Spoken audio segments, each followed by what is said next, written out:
August the 2nd, 1943. A day that would live in infamy for Nazi Germany. Faced with the prospect of total annihilation, the Jews of the Treblinka death camp were to make their final stand. On that fateful morning, an electrified tension took a hold of the camp. The inmates, knowing that their fate would be decided within a matter of hours, were both excited and fearful of what was to come. However, as Marceli Galeski, chieftain of Treblinka's underground, the organisation committee, had emphasised to his men, they were to act as if today was just another ordinary day. To go about their daily tasks as if nothing were different, as not to arouse any suspicion from the SS. Chiel Wiernik, master carpenter and crucial member of the organisation committee, recalled the morning of the revolt as follows. August the 2nd, 1943 was a sizzling hot day. The sun shone brightly through the small grated windows of our barrack. We had practically no sleep that night. Dawn found us awake and tense. Each of us realised the importance of the moment and thought only of gaining our freedom. We were sick of our miserable existence, and all that mattered was to take revenge on our tormentors and to escape. At 1 p.m, roughly an hour and a half before the putschers would begin to smuggle weapons from the armoury as part of Phase 1, Marceli Galeski's organisation committee dispersed itself among various work details, spreading their agents across all of the work teams that they could, to further rally others to fight. Sadovitz, who took care of the vegetable garden, was appointed to oversee the smuggling of weapons from the nearby armoury. Salzburg, head of the tailor shop, took command of the men in the ghetto area.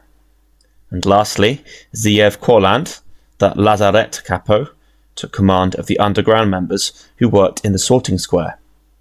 The chieftain, Galewski, joined Korland in this area, feeling that as commander he had the best links to the rest of the camp from this point, in the case that something went amiss. While these opening moves were taking place, the Jews of Treblinka were gifted with something that they had not known in a long while, a stroke of good luck.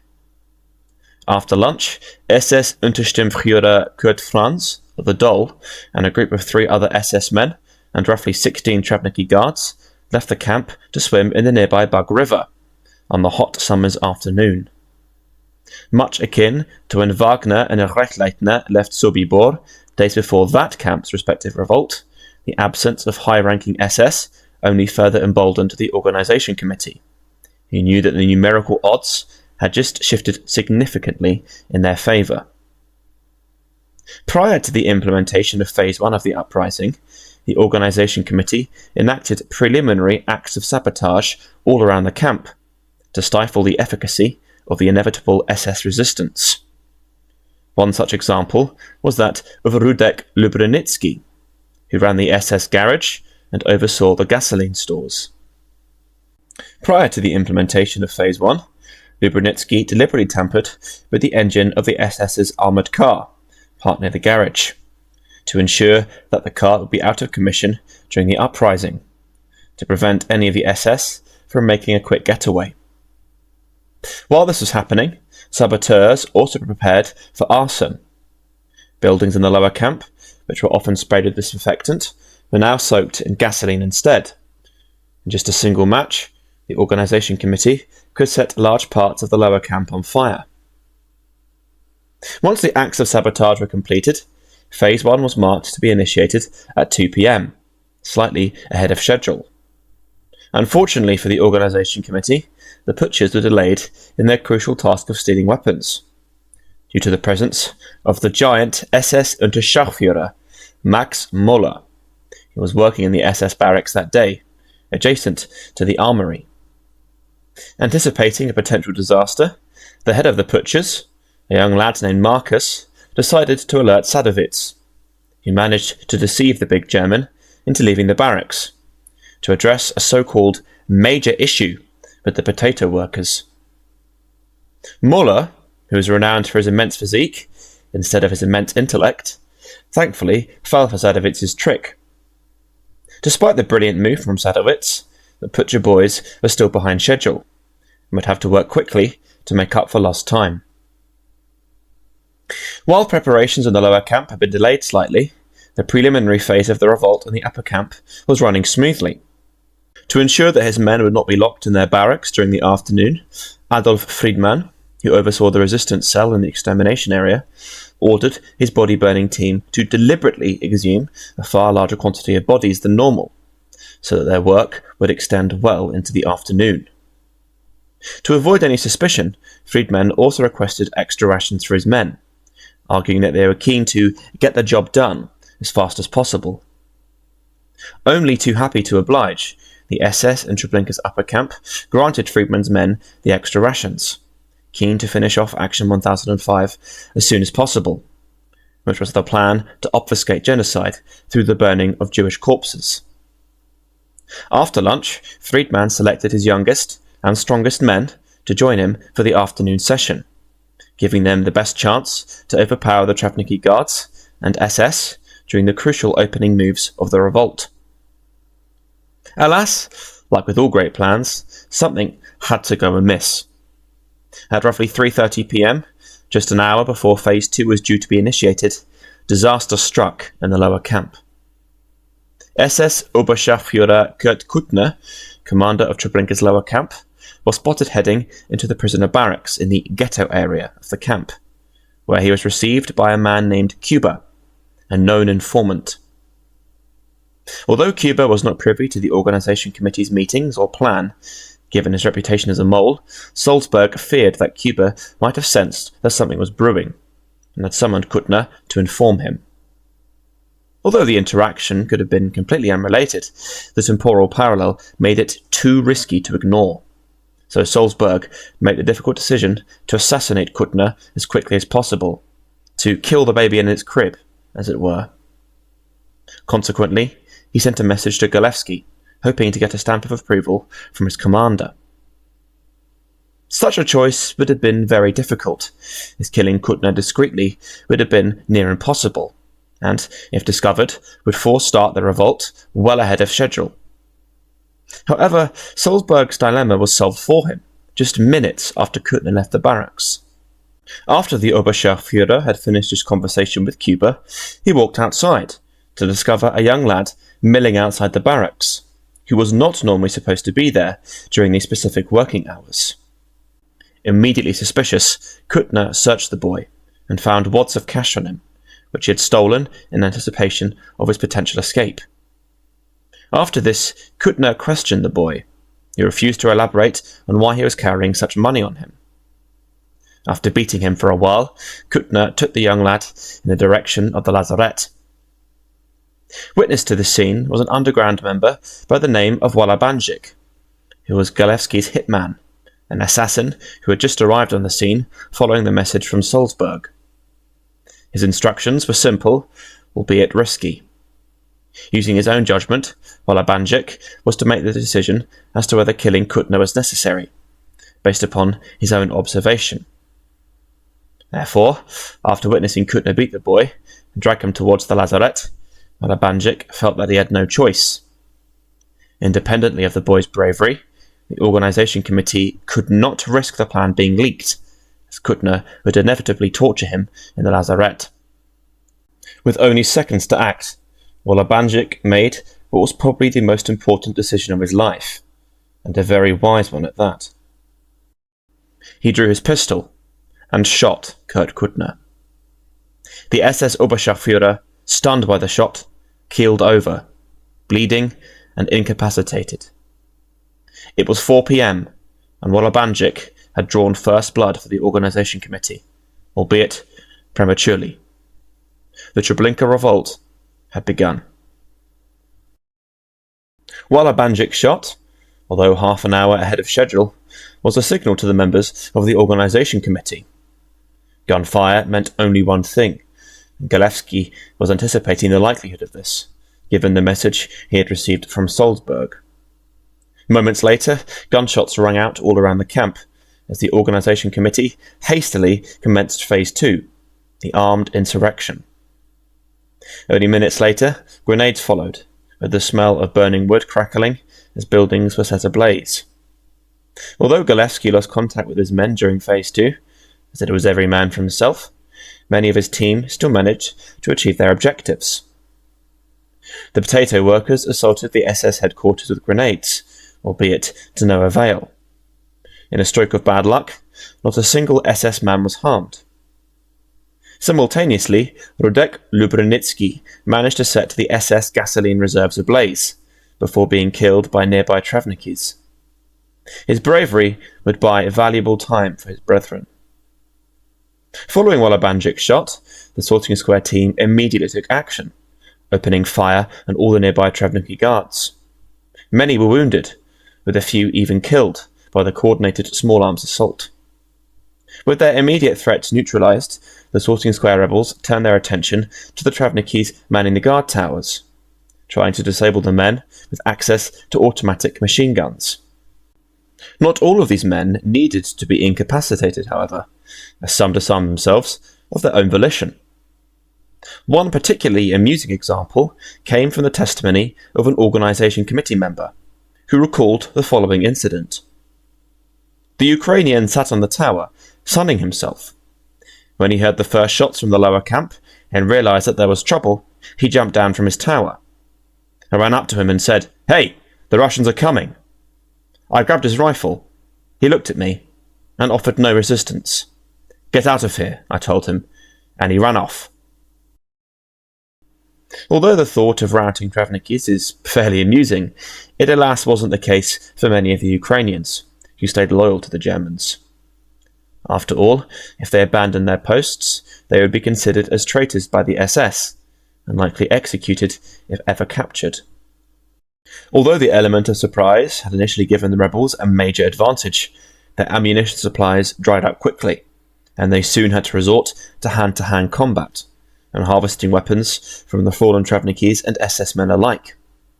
Most disastrously of all, however, was the organisation committee's failure to cut the telephone wires, allowing the SS to summon immediate reinforcements. As the element of surprise began to wear off, and the SS and Treblinkas rallied, sporadic combat broke out across the lower camp, as the inmates fought their way towards the barbed wire fencing. As this was happening, lots of the inmates flapped around in a general panic, as the revolt was as much a surprise to a lot of them as it was to the SS. Some headed for the barracks, some the ghetto area, but the braver ones charging the fences with knives, wire cutters, and axes. Shmuel Willenberg, who was located in the lower camp during the earlier stages of the revolt, recalled the following. From a nearby tower, a machine gun spat out bursts of fire. They hit their mark, thinning our ranks. The situation in this sector had just become critical. Near me, a man was holding a rifle, but not firing. I grabbed it, aimed it long and high, and pulled the trigger. Once, twice, a third time. The dark silhouette on the tower slumped over the railing. The machine gun silenced forever. As combat raged in the lower camp, the situation in the upper camp was a decisive victory for the Jews. During the crucial opening moments of the revolt, Yellow Block's men had responded with swift and brutal efficacy. This was also in spite of them being caught off guard, as Wolobandzic's signal shot was just over 30 minutes earlier than anticipated. Block hesitated initially, but, after hearing a succession of gunfire, decided to initiate Phase 2, the armed insurrection, in the upper camp. Block dispatched his war-caller, a young man that was sent to the compound, where he screamed, "Revolution in Berlin!" as loudly as he could, the signal for the men of the upper camp to commence fighting. The Treblinkas on duty in the upper camp, who were winding down for the day, were caught completely off guard, having no clue what was going on. In their first move, Block and his men charged a bemused Treblinka standing near the well in the upper camp. He was swiftly disarmed, pummeled, and thrown down the well. As this was happening, several prisoners near the barracks stormed the guard room and seized some small arms, all while the cremation pit team successfully neutralised their nearby Ukrainian overseers, using their tools in brutal close combat. Within the first few minutes, All of the Treblinka on the ground in the upper camp were either dead, incapacitated, or hiding. All that remained were the Ukrainians posted atop the guard towers, of which 3 were in the vicinity of the upper camp. 2 of these towers lay on the outskirts of the camp's perimeter, and 1 right in the middle of the extermination area, adjacent to the old gas chamber building. This centrally located tower, if not dealt with immediately, would have certainly inflicted enormous casualties on the Jews of the upper camp. However, in a stroke of good fortune, the Treblinka guard manning this particular tower just happened to be a greedy, bungling idiot, who fell for a trick so simple it begs the question of why a man of his calibre, or lack thereof, was posted to such an important strategic position. Chiel Wiernik recalled this Treblinka's untimely demise as follows. "We knew that gold held an immense attraction for them, and they had been doing business with us all the time. So, when the shot rang out, one of the Jews snuck up to the tower and showed the Ukrainian guard a gold coin. The Ukrainian completely forgot that he was on guard duty. He dropped his machine gun and hastily clambered down to pry the piece of gold from the Jew. They grabbed him, finished him off, and took his revolver. The guards in the other towers were also dispatched fairly quickly." Much akin to a group of panicking goblins, or orcs, for any of you Lord of the Rings fans out there, the Treblinka resistance in the upper camp was nothing short of a bungling disaster. Within roughly 10 minutes, all Treblinka resistance had been completely neutralised, with all remaining men either routed or dispersed. Although the outer perimeter towers offered more resistance, Bloch's men managed to deal with them fairly swiftly. Before they knew it, the underground and the upper camp had total control over the extermination area, and with all of their local threats neutralised, they charged to the southern fence, hacking away at it with axes. It is likely that during the chaos of the revolt, someone, or a small group of people from the upper camp, sprinted down to the lower camp via the tube. Once in the lower camp's vicinity, they would have informed their brethren, presumably by shouting at them, to head towards the upper camp and follow them.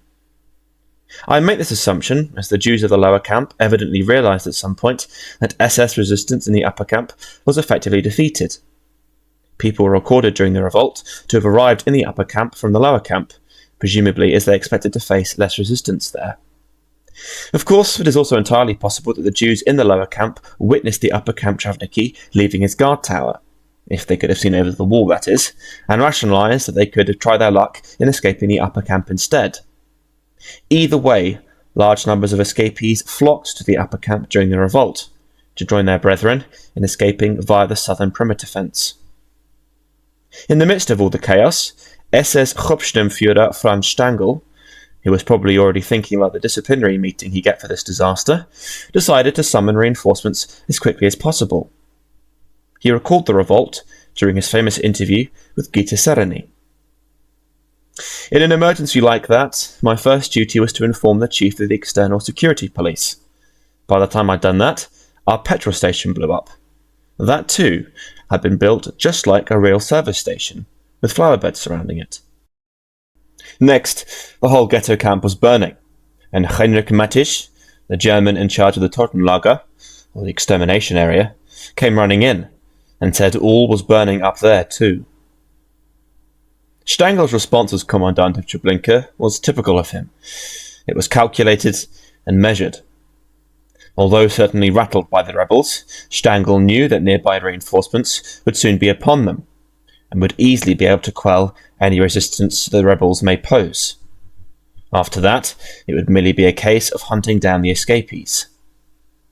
However, for roughly the first hour of the revolt, his staff were in total disarray, having completely lost control over the situation.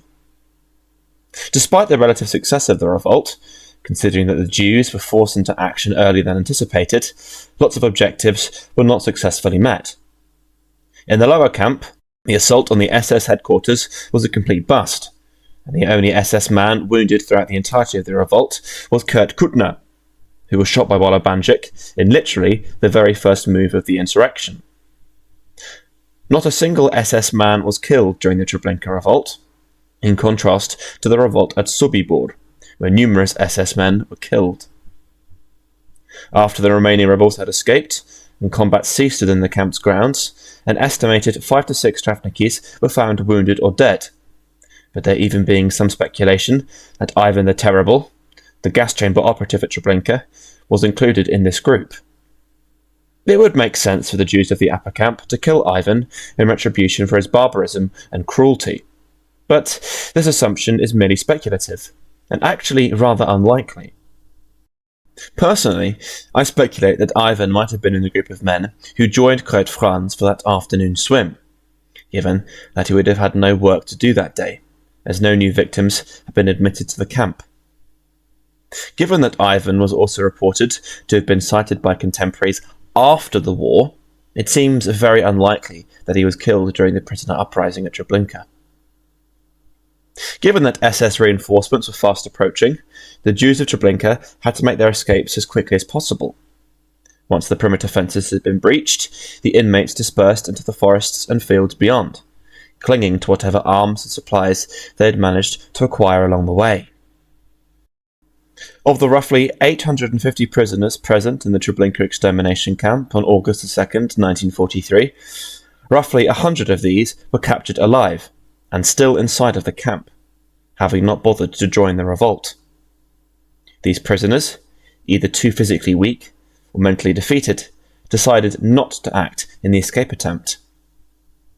Roughly 350 to 400 other inmates fell inside of the camp, or at their perimeter fences, perishing in their struggle for freedom. This left roughly 350 men and women, all of whom managed to break out of the camp and flee into the forests beyond. Of these 350, roughly 250 of them were either recaptured or executed over the course of the next few days, in the ensuing SS manhunt. So, although it might not seem like much, an incredible 100 men and women managed to escape from Treblinka, evade the SS manhunt, and disperse into the Polish countryside. Although it might not seem like much to some, this number is 100 more than would have survived had the Jews sat by and done nothing, as the SS would have surely executed them all, following the closure of the camp. Alas, within this group of survivors, one did not find the commanders of the Treblinka revolt, namely Marceli Galewski and the Yellow Bloc. Galewski, reportedly too weak to continue throughout the forests and fearing capture, decided to end his life on his own terms, by swigging a vial of poison that he carried round on him, dying in a very similar, noble vein to one of his predecessors, Chorozitsky. The Yellow Bloc, on the other hand, most likely fell during the fighting in the camp, as he and his men battled the Travnikis manning the guard towers. Both men died fighting for their kin, and rest with nobility and honour. For without their leadership, roughly 100 men and women would have never tasted freedom ever again, and would have inevitably joined their brothers and sisters as nothing more than ash, as the final victims of the Treblinka death camp.